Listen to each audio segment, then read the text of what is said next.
Hi there, I'm Dark Shades and I'm broadcasting out the UK into your homes. Welcome to my channel. I talk about a variety of things to do with self-help, self-care, to help you with situations in your relationships, in your home life, immigration problems, anything that I can do to help relieve the tension, just a tad, just a little bit. Anyway, today I wanted to talk about parents who have difficulty communicating with their children, in particular their teenage children who tend to shut themselves away. They go into their rooms, they've got these big signs on the door, and you always feel as though you're an intrusion into the lives of the children you've brought into this earth. What has happened in between the time when you raised your child to a point where you were sitting around a table, you were talking, you were laughing, you were having fun, you were going on holidays, you were interacting, to a point where a child or a teenager just doesn't want to interact at all. And it can almost make you feel guilty. It's like they're pushing the responsibility on you to communicate with them. And it's almost like they have now got the power over you when you used to have the power as a parent over them. And it's really difficult.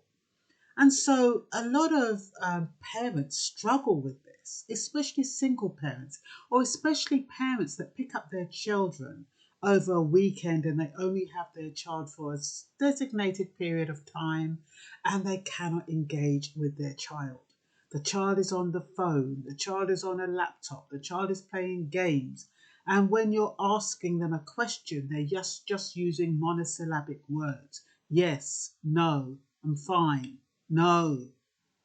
And it's really, really difficult. And with single parents who are looking after their children for a limited period, they don't want to push it. They don't want to be the nuisance parent. So when a child is like, yeah, fine, I'm okay, they're like, okay, I'm going to leave them to it because I don't want that child to feel as though I am being in imposition. They might not want to come and see me if I push myself on them too hard. And so the parents have a dilemma. And the children, I'm not quite sure what they're thinking because I've moved way beyond being a child. So I'm not quite sure what happens with the children today. Back in my day, the parents just had authority. If they asked you to talk, you talked. You didn't have a choice. But there again, we didn't have the distraction of like films, Netflix and phones and games and all that stuff. We didn't have all of that in our time. So we were forced to engage with our family members. But now it is so different. So I was trying to think, what can a parent do when you've got a teenager who's disengaged, who sees you as a nuisance, who sees you as an intrusion? How do you engage them? I don't know if it's worth saying, but I would, especially when you've only got your child for a limited time, as opposed to those parents who live with their children, I would suggest that you plan ahead. And I would suggest that you make a plan of what you're going to do during the day. I would also suggest that you actually put down discussion points of what you want to talk about. So if you say to your son or your daughter, aren't you going to talk? Aren't you going to speak about anything? Isn't there anything you want to talk about? Because some parents, they're so frustrated with the silence that they say, can we talk? And they haven't even thought about what they want to talk about.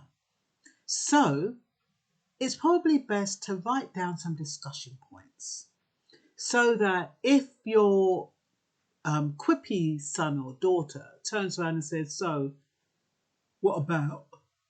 What do you want to talk about? You can say, well, you know, even if it's COVID, is COVID affecting you? How it, no, not it, no, you mustn't say anything with it must be an open question, so they have to respond. How are you feeling about what's going on with COVID? How is it impacting your relationship with your friends? How is it affecting you at home? How do you feel about what's going on. I mean, children are very intelligent. You might think, oh, yeah, I don't want to talk to them about politics, but they know more than us a lot of the time. So engage them in what's happening. If they have an interest, even if you're not interested, even if their interest is not your interest, make it your interest. Get interested in what they're interested in.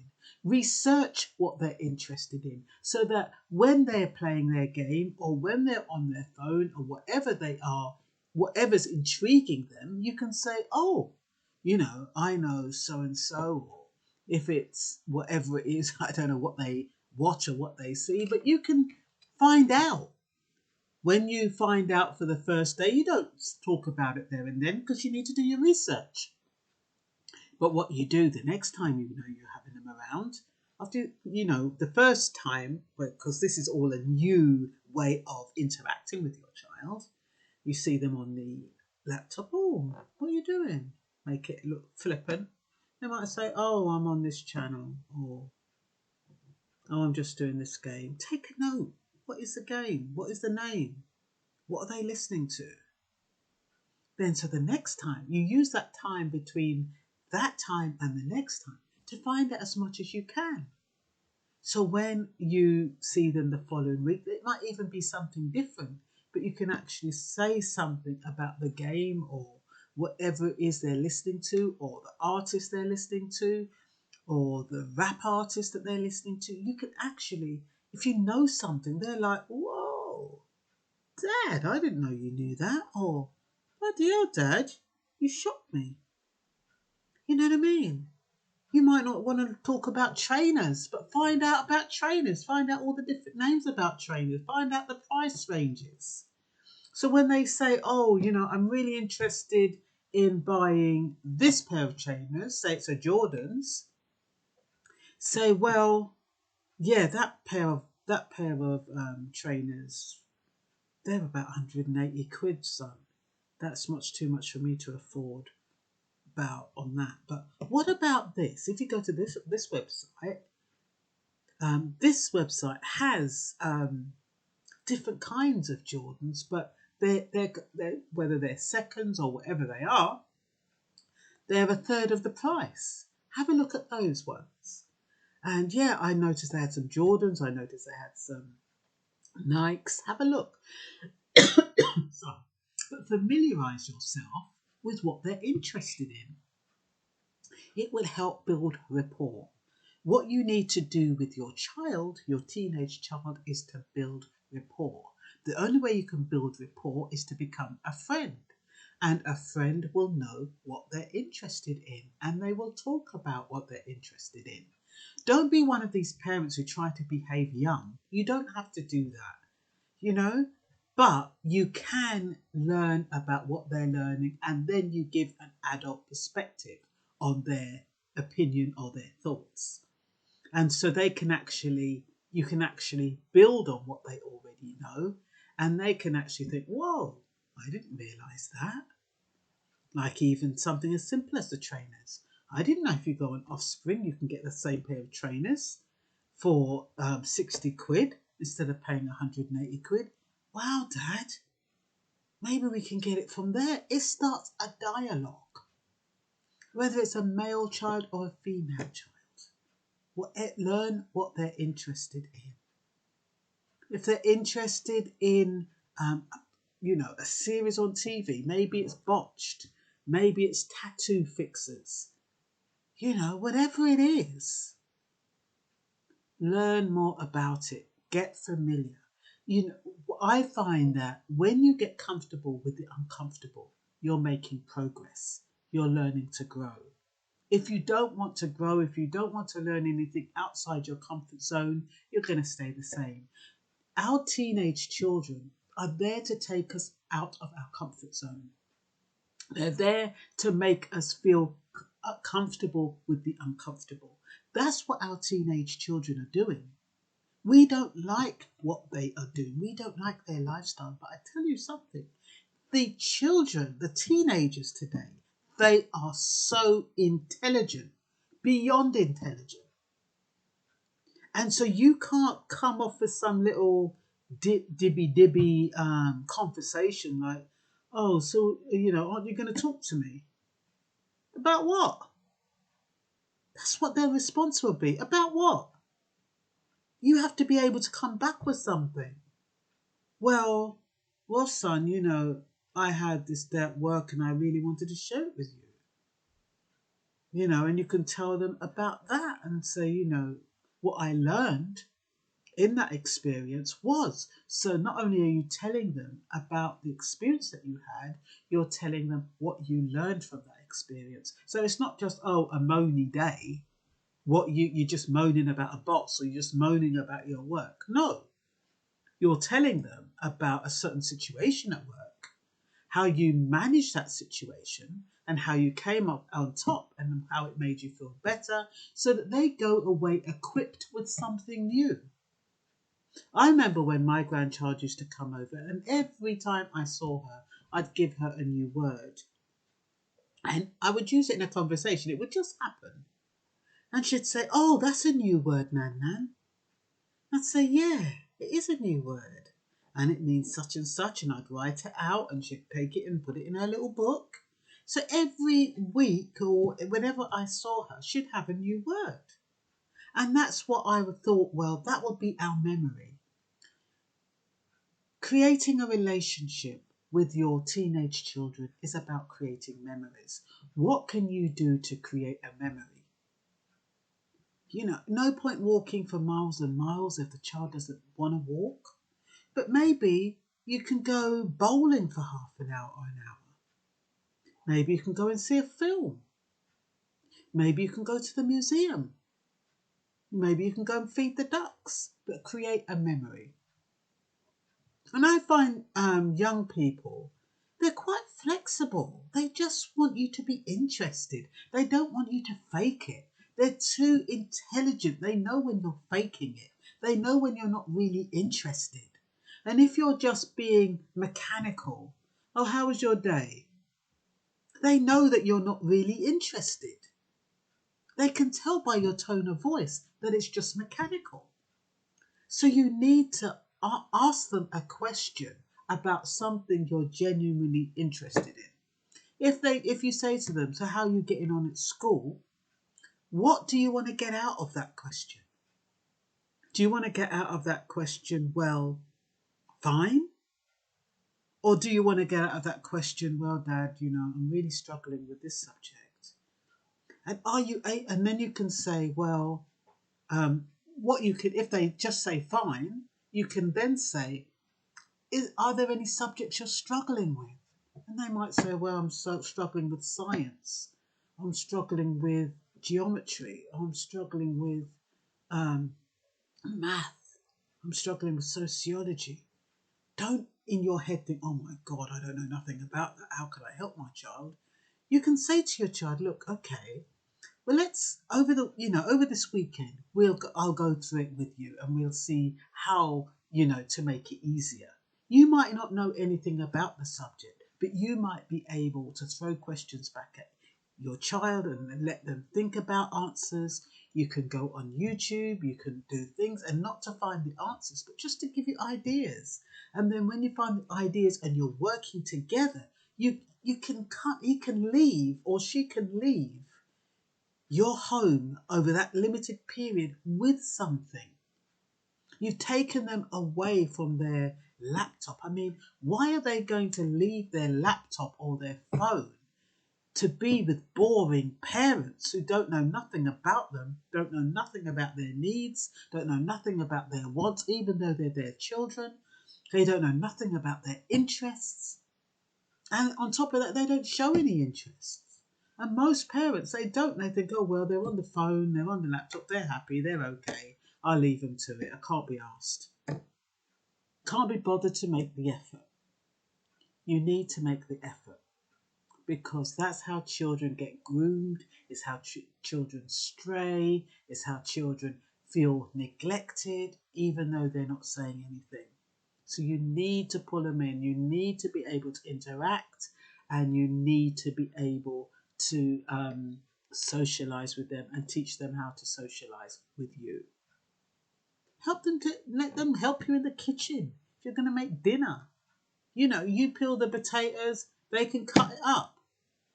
You're seasoning the meat, they can put it on the stove. Do things together. You'd be surprised what teenagers are interested in.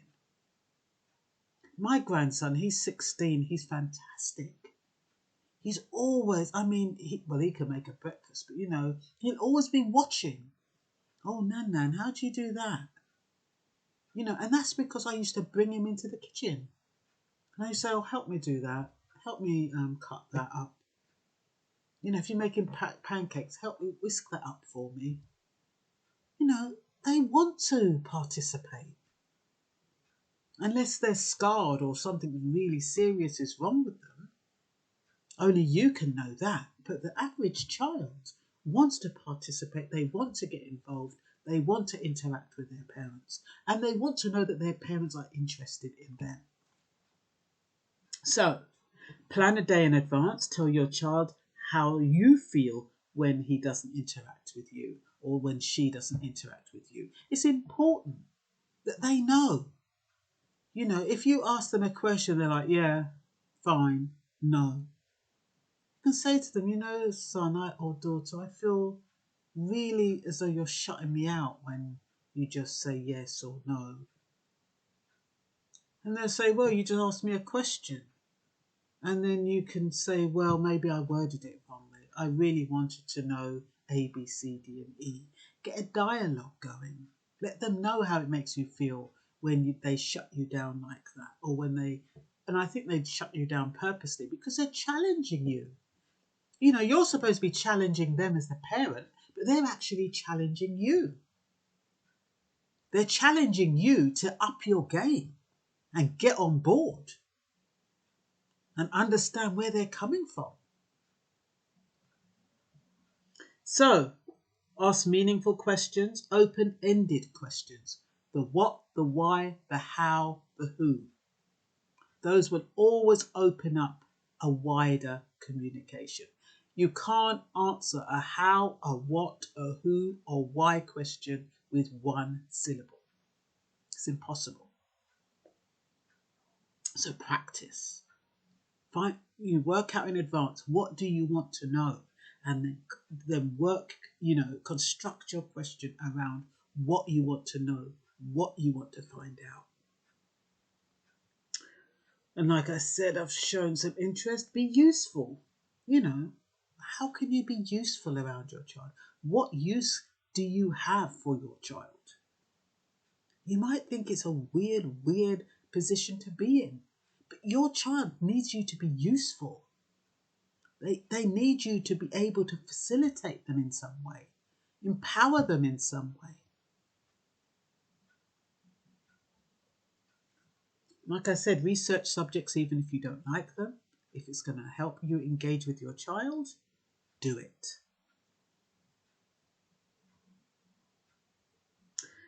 So, yeah, I think that's basically it. I hope you found that interesting. You can create a Mother Day, a Father Day, a Parents Day. And during that day, you know what you're going to do. And it's even more important during lockdown. Can you imagine during lockdown? And you've got your child in one room and it's in there all day. You're in your room, your husband's in his room, people are not getting together. Whatever I've told you about young teenagers, it can also work for other members of the family. We need to bring the family together. We need to bring units together. And we need to be able to bond and grow. And that's all I've got to say. I do hope you found this useful. Bye-bye.